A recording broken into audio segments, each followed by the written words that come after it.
Chapter 5. And thou, son of man, take thee a sharp knife, take thee a barber's razor, and cause it to pass upon thine head, and upon thy beard. Then take thee balances to weigh and divide the hair. Thou shalt burn with fire a third part in the midst of the city, when the days of the siege are fulfilled. And thou shalt take a third part and smite about it with a knife, and a third part thou shalt scatter in the wind, and I will draw out a sword after them. Thou shalt also take thereof a few in number, and bind them in thy skirts. Then take of them again, and cast them into the midst of the fire, and burn them in the fire, for thereof shall a fire come forth into all the house of Israel. Thus saith the Lord God, This is Jerusalem. I have set it in the midst of the nations and countries that are round about her. And she hath changed my judgments into wickedness more than the nations, and my statutes more than the countries that are round about her. For they have refused my judgments and my statutes. They have not walked in them.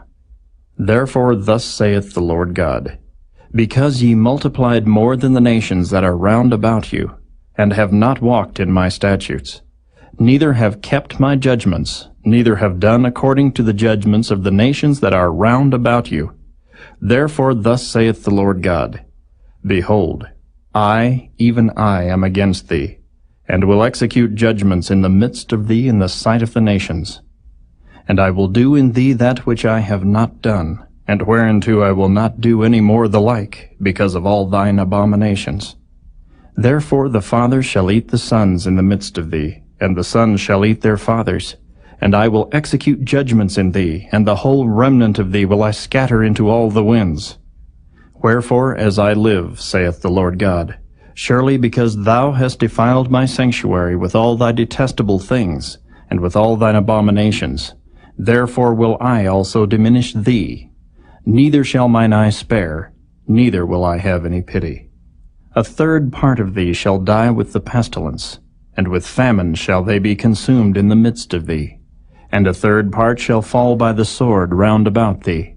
And I will scatter a third part into all the winds, and I will draw out a sword after them. Thus shall mine anger be accomplished, and I will cause my fury to rest upon them. And I will be comforted, and they shall know that I the Lord have spoken it in my zeal, when I have accomplished my fury in them. Moreover I will make thee waste, and a reproach among the nations that are round about thee, in the sight of all that pass by. So it shall be a reproach and a taunt, an instruction and an astonishment unto the nations that are round about thee, when I shall execute judgments in thee in anger and in fury and in furious rebukes. I, the Lord, have spoken it. When I shall send upon them the evil arrows of famine, which shall be for their destruction, and which I will send to destroy you, and I will increase the famine upon you, and will break your staff of bread. So will I send upon you famine and evil beasts, and they shall bereave thee, and pestilence and blood shall pass through thee, and I will bring the sword upon thee. I, the Lord, have spoken it.